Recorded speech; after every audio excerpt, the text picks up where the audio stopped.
दोस्तों नमस्कार। देश रोजाना पर यह समय है प्राइम टाइम का, और प्राइम टाइम में आज जिन खबरों पर हम आपसे चर्चा करेंगे उनमें सबसे पहले तो वही खबर है जिसकी आज चारों तरफ चर्चा है, यानी कि मानसून की मार है। चारों तरफ पानी पानी हो रहा है और इस पर लेकर सियासत भी पूरे उफान पर है।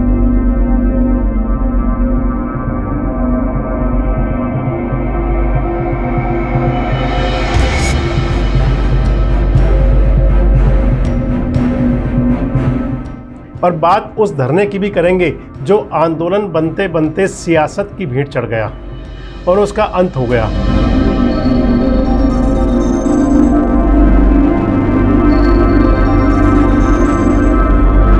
जिक्र प्रधानमंत्री मोदी की एक और ऐतिहासिक विदेश यात्रा का भी होगा।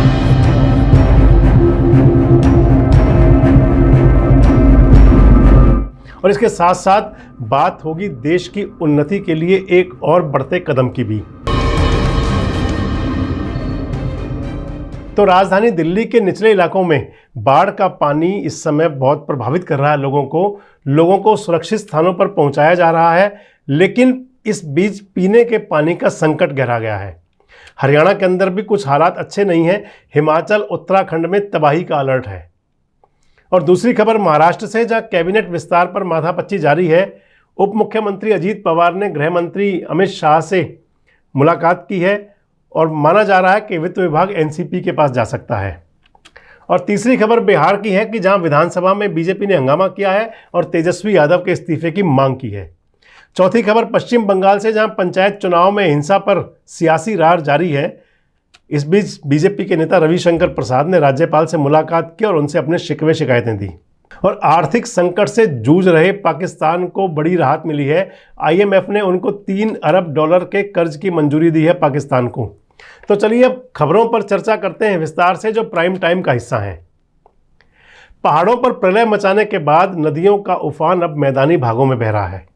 सावन के इस महीने में कहीं बाढ़ है तो कहीं सूखे की आशंका भी है। पश्चिम विक्षोभ और मानसूनी हवाओं के कारण पिछले हफ्ते उत्तर भारत में भारी बारिश हुई। हिमाचल प्रदेश और उत्तराखंड में बादल फटने और भूस्खलन से हालात भयावह बने हुए हैं। वहीं पंजाब और हरियाणा में बाढ़ जैसे हालात हैं। अगर बिहार, झारखंड और पूर्वी उत्तर प्रदेश की बात करें तो ऐसे में वहाँ सूखा पड़ रहा है। दक्षिण भारत में कम बारिश से किसान परेशान है। जम्मू, हिमाचल प्रदेश और उत्तराखंड में भारी बारिश और पहाड़ों के दरकने से रास्ते बंद हो रहे हैं। बात अगर हरियाणा की करें तो हरियाणा के 13 जिलों में यमुना का पानी घुस चुका है। 240 गांव बाढ़ की चपेट में हैं और धीरे धीरे यमुना अपने प्रचंड रूप से आगे बढ़ रही है। इससे जींद, फतेहाबाद, फरीदाबाद, पलवल, सिरसा आसपास के जिलों में बाढ़ का खतरा बहुत बढ़ गया है। मुख्यमंत्री मनोहर लाल ने हवाई दौरा भी किया तो डिप्टी सीएम दुष्यंत चौटाला खुद ट्रैक्टर चलाकर बाढ़ग्रस्त इलाकों का दौरा करने पहुंचे। सरकार की तरफ से लोगों को सभी सुविधाएं मुहैया कराए जाने की कोशिश की जा रही है और सरकार ऐसा ऐलान कर रही है। बाढ़ और जल भराव से प्रदेश के अलग अलग इलाकों में 10 लोगों की मौत की खबर है। मुख्यमंत्री मनोहर लाल ने इस आपदा में यानी कि बाढ़ में जान गंवाने वाले परिवारों को 4 लाख रुपए मुआवजा राशि देने का ऐलान किया है। मकानों की मरम्मत के लिए भी सहायता राशि देने की बात की जा रही है। सेंट्रल गवर्नमेंट से हरियाणा को एक ठीक ठाक पैकेज मिला है बाढ़ से निपटने के लिए। तो हरियाणा प्रदेश ने दिल्ली के बाद राजस्थान की भी चिंता बढ़ा दी है। बात वही बाढ़ की कर रहे हैं। सिरसा में जो जलस्तर है वो 16,000 क्यूसेक को पार कर गया और इस वजह से राजस्थान साइफन की ओर लगभग 7600 क्यूसेक पानी छोड़ा गया है। और इस पानी छोड़े जाने से राजस्थान में खतरा पैदा हो सकता है। वैसे कुदरत की इस मार के आगे सब बेबस हैं, लेकिन फिर भी राजनेताओं को अपनी सियासत चमकाने का कोई मौका चूकना नहीं होता, तो चूकते भी नहीं। सरकार ने इस आपदा के लिए पहले से कोई कदम उठाए थे या नहीं, इसे तो खुद सरकार और इस आपदा को भुगतने वाले ही समझ और समझा सकते हैं।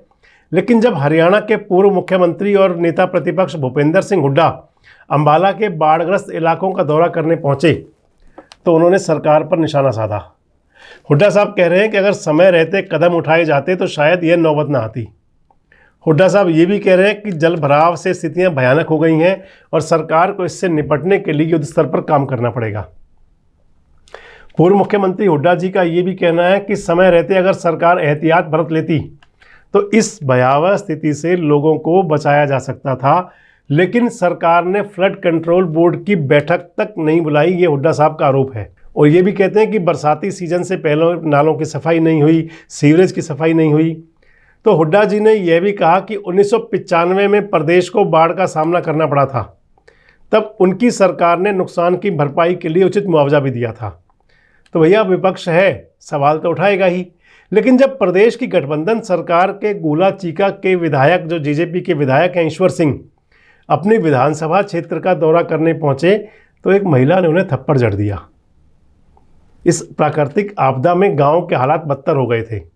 और अब जब आज यानी कि कुरुक्षेत्र के सांसद जब कुरुक्षेत्र का दौरा करने गए तो लोगों ने उनको वहाँ भी खूब खरी खोटी सुनाई। तो मान लिया जाए कि जो बाढ़ है, जो बारिश है, इसकी वजह से सब कुछ पानी में समा रहा है। इसके चलते ग्रामीणों का गुस्सा 7वें आसमान पर है।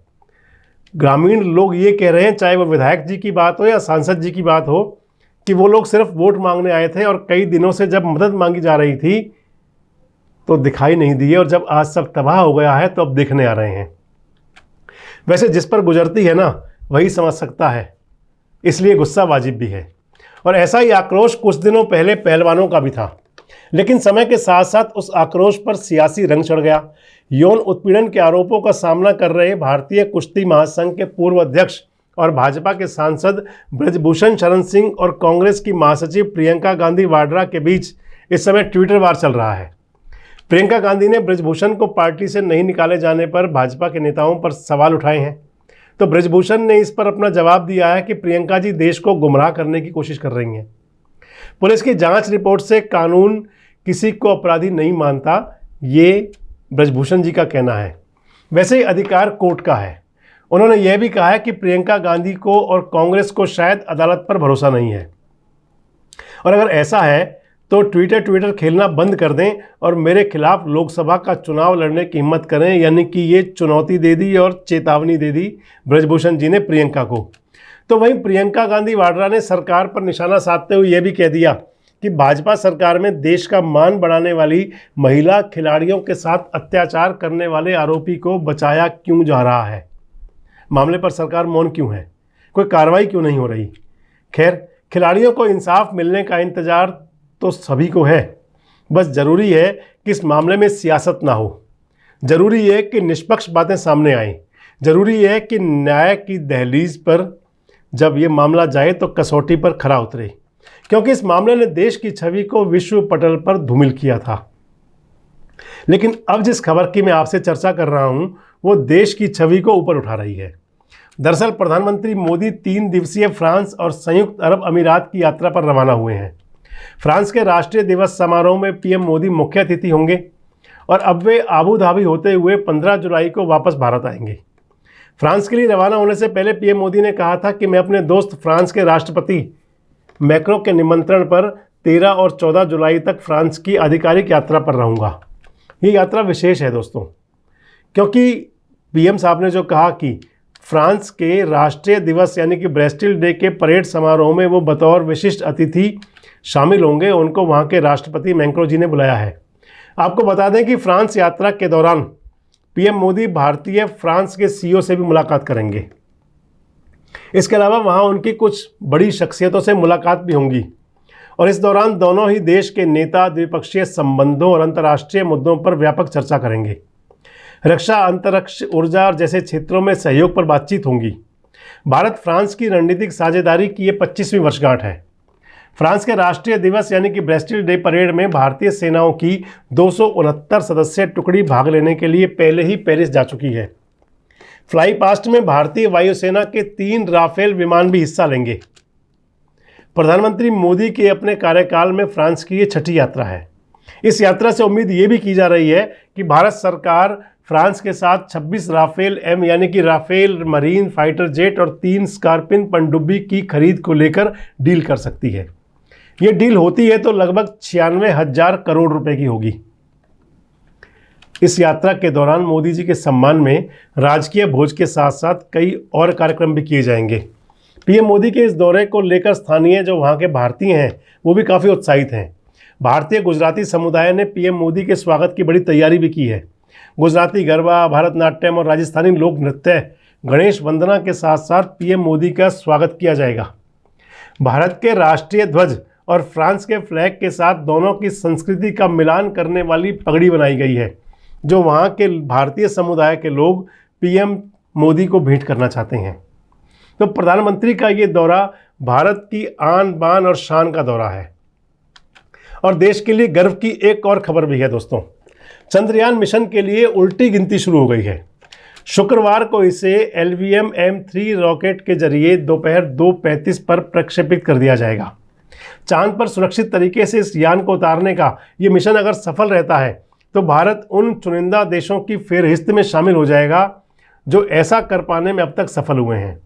आपको ये भी बता दें कि इसरो 4 साल बाद एक बार फिर से चंद्रमा पर चंद्रयान पहुंचाने के अपने तीसरे चरण के लिए तैयार है। चंद्र मिशन के तहत चंद्रयान 3 को फैटबॉय LVM-M3 रॉकेट ले जाएगा। आंध्र प्रदेश के श्रीहरिकोटा स्थित अंतरिक्ष केंद्र से इसका प्रक्षेपण किया जाएगा। इसरो के वैज्ञानिक सचिव शांतनु भटवाडेकर समेत कई वैज्ञानिकों की एक टीम ने चंद्रयान 3 मिशन के लिए आंध्र प्रदेश के तिरुपति मंदिर का दौरा किया है और इस मिशन के सफल होने के लिए मंदिर में पूजा अर्चना भी की गई है। और इसके साथ साथ दोस्तों आज के प्राइम टाइम में इतना ही। कल फिर हाजिर होंगे आपके समक्ष कुछ उन खबरों के साथ जो रखती हैं आपसे सरोकार। तब तक जुड़े रहें हमारे साथ, देखते रहें देश रोजाना। शुभ रात्रि, धन्यवाद। हमारे साथ जुड़े रहने के लिए देखते रहिए देश रोजाना का YouTube चैनल सब्सक्राइब कीजिए। साथ ही देश रोजाना की खबरें सबसे पहले देखने के लिए प्रेस कीजिए बेल आइकन।